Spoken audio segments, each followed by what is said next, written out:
regarde les mesures à la frontière, pourquoi à ce moment-ci? Pourquoi le temps est venu, selon vous, d'enlever ces mesures-là, la vaccination obligatoire, ArriveCan? Mais comme on l'a dit au tout début de l'été, les mesures en place deviennent désuètes à la fin septembre. Le 30 septembre prochain, c'est le moment où les décrets viennent à échéance. Donc, il est inévitable, et comme on l'avait dit dès le début, que ces mesures allaient être réévaluées. C'est ce qu'on est en train de faire. Et lorsque les décisions seront prises, les communications vont suivre. Est-ce que la pandémie est terminée, selon vous? M. Biden a dit plutôt cette semaine que, selon lui, c'est fini, la pandémie. Vous en pensez quoi? Bien, la meilleure façon de s'assurer que cette pandémie va continuer d'aller dans la bonne direction, c'est de se faire vacciner.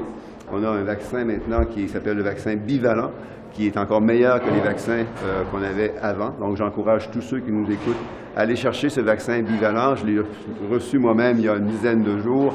C'est la meilleure façon de se protéger, mais aussi de protéger notre système de santé et nos travailleurs de santé.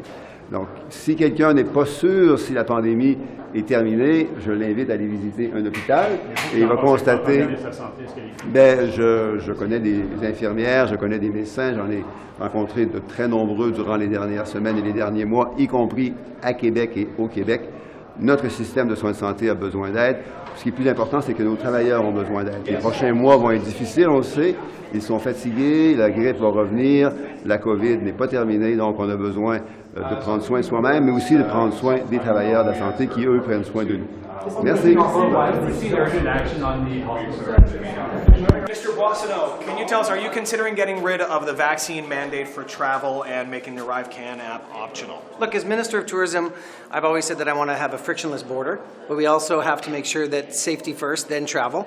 I can't share any cabinet confidences or what's taking place right now, but we're going to continue to follow the science. We're going to continue to make sure that as we open up the economy, we do so in a systematic and respectful way. Are you reassessing the rules, and what will it mean for the tourism industry? So I heard one of you say ArriveCan, and look, I can say that ArriveCan has its use in digitizing the border. People travel, and we want to make sure that people get through the border as quickly as possible.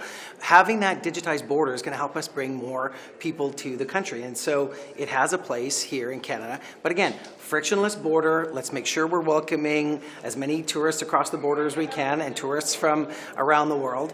This is a conversation inside government. We're taking it very seriously. Monsieur Boissonneau, sur l'économie, encore aujourd'hui, la Fed va augmenter ses taux d'intérêt. Ça augmente l'inflation, tout ça. Craignez-vous une récession?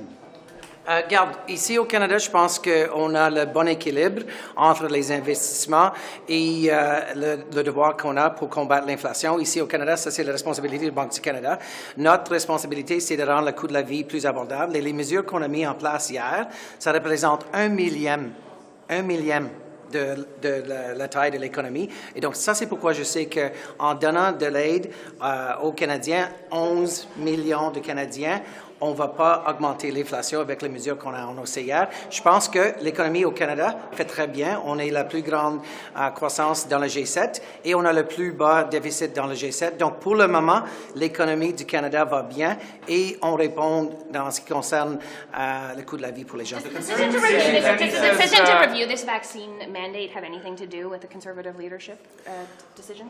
The measures that we put in place during COVID had nothing to do with the Conservative Party in leadership at that time, and nothing that they're doing on their side affects how we're governing or the steps we're taking to keep Canadians safe. As Minister of Tourism, I want to see as many people come here as safely as possible, and so we're going to continue to discuss this inside government. Jason Kenney says he wants to see as many people as possible move to Alberta. What do you think of that? He's suggesting that as a solution almost to economic problems. Well, look, Edmonton and Calgary have the two most affordable housing markets in the country. Those are two cities that have continued to build housing. And as Alberta Minister, I agree with Premier Kenney. Like, Alberta is a great place to live, work, grow a business, and raise a family. And look, Alberta always punches above its weight inside Confederation, and people should take a really hard look at what it means to moving out to Alberta. There's great opportunities in AI, in agriculture. We have fantastic universities and tech institutes, and so I agree with Premier Kenny on this. So is it okay for him to just go to Toronto and say, hey, leave this city? Look, I'm not sure what the Premier said, but I'm going to say Alberta is a great place for people to consider if you're looking at making a move from wherever you are. People need to, labor mobility is a big deal in this country, and if people have an opportunity that they see that they can take in Alberta, I would encourage them to look at it. The airline industry wants not just the removal of the vaccine mandate and making ArriveCan optional, but also eliminating the mask mandate. They say a lot of the people who work in their industry are being harassed for wearing masks or trying to get their passengers to wear masks. Is ending the mask mandate on the table for the government? I mean, if we take a look at the science, masks help prevent people from being ill. I mean, we've got flu season coming up.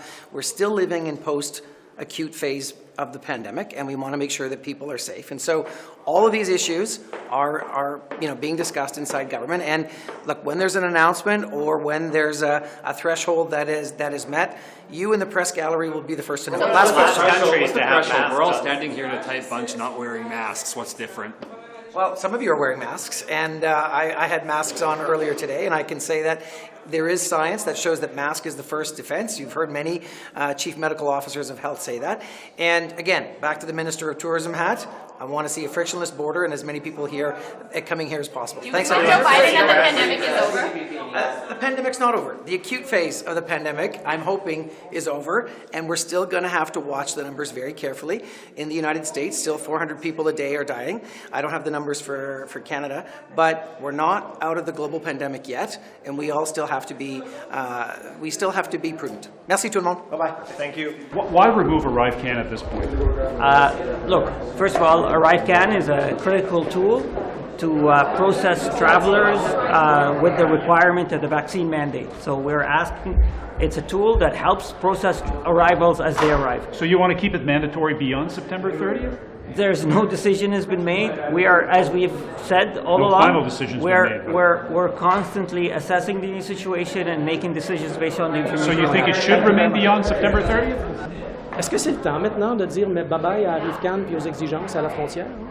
Pardon? Est-ce que c'est le temps de dire merci bonjour à ArriveCan de s'en débarrasser des exigences à la frontière? C'est une décision pour l'agence publique de santé et bien sûr, je crois que c'est toujours la responsabilité des experts dans ce domaine. Mais les gens de votre circonscription, là, il y en a sûrement qui sont tannés d'avoir passé à ça. Est-ce qu'il y a encore une base sur la science qui fait qu'on est obligé de faire ça? C'est pour les scientistes de faire cette décision. Mais vous, en tant que ministre, vous en pensez quoi personnellement? Bon, à mon avis, moi, je ne suis pas scientiste, je ne suis pas une médecin. Alors, pour moi, c'est toujours d'assurer que nous avons des bons conseils des experts. J'ai beaucoup de gens qui l'utilisent à chaque jour, qui n'ont pas de problème. Il y a des personnes qui font des plaintes, mais bien sûr, on va continuer de suivre les directives de santé publique. Est-ce qu'il faut, pour le passeport vaccinal, est-ce qu'il faut voir ce que les Américains vont faire avant de prendre une décision? C'est toujours important de communiquer avec eux. Bien sûr, la plupart des Canadiens qui voyagent de manière internationale, c'est aux États-Unis. Alors, avoir des conversations, c'est important aussi. Not sure I've seen their proposal, but what I'd say, the focus of all of us, let's be honest, is about making life more affordable for Canadians. That's what we've been focusing for the last few months. I mean, we've seen the price of bread, the price of milk increasing in Canada. We all know that when the inflation touches energy and food, it's really directing it impacting Canadians all across the country. So I think you saw the measure we announced. I think those are real measures. I mean, let's be real, because you hear a lot of things these days, and I think Canadians need to get prepared that you'll hear from that leader of the opposition, some kind of simple solution to complex problems, and I think Canadians will learn more about him through that. Real solutions is about making sure we put more money in the pockets of Canadians.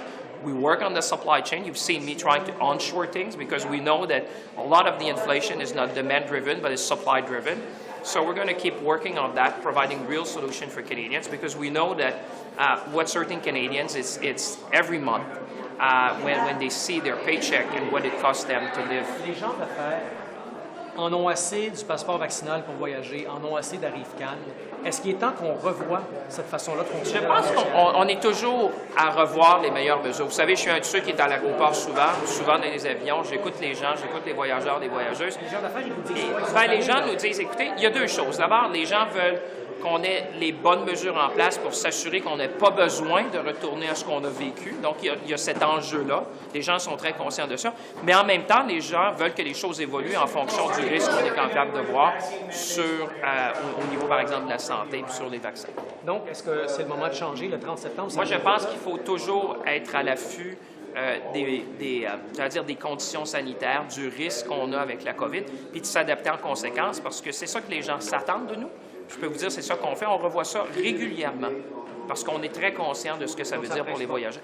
Oui, ça presse à chaque fois de voir pour être sûr de rendre, en fonction du risque, mais de prendre les bonnes mesures pour continuer à permettre aux gens de voyager plus facilement. Pardons for HIV non-disclosure, I think. Where are you guys on that? Where it's something that we're looking at, working across parties, and obviously working with the community. We've launched a directed consultation this fall, and because we know we have to move expeditiously on it, so we'll see when that comes back. What about the broader push for criminal pardons for like possession and stuff like that? Where's that at? Possession, that's a different issue. Or entirely. I'm not sure. Yeah, I'm kind of out of my element here. But again, that's something that is under Minister Mendocino's portfolio. We're working across ministries to look at that issue. Some conservatives are saying that if the rules change around COVID travel, ArriveCan app, etc., they want some people who may have faced convictions and fines under that to be pardoned for what happened during the pandemic. Is that anything at all your government would consider? Let's wait and see when the Minister of Health rolls that out.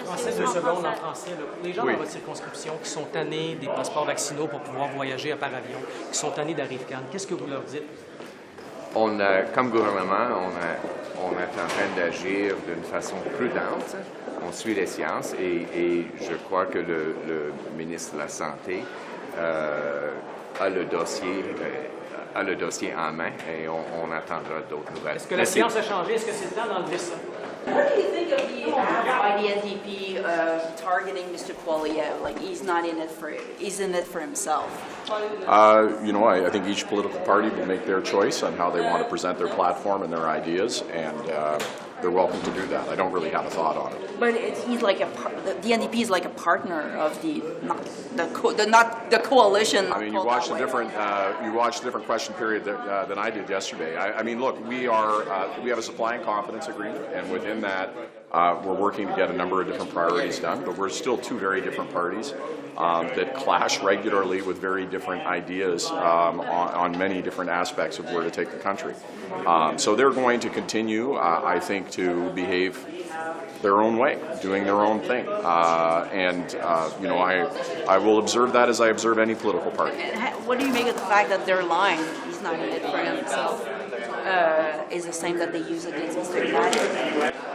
Again, I don't really have, that's their internal political comms plan. I don't really have any comment on it. Yeah, thanks so much.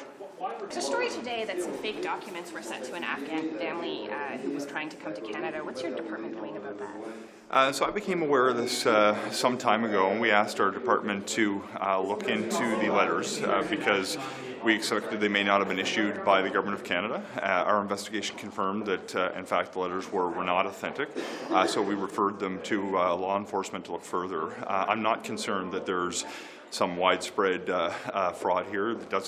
We've not uncovered a significant number of them that would have been used, and these letters, even the valid facilitation letters that we used, can't be used to enter Canada. They're not a visa. They were used to help people transport to the airport in Kabul and to transit through the airport.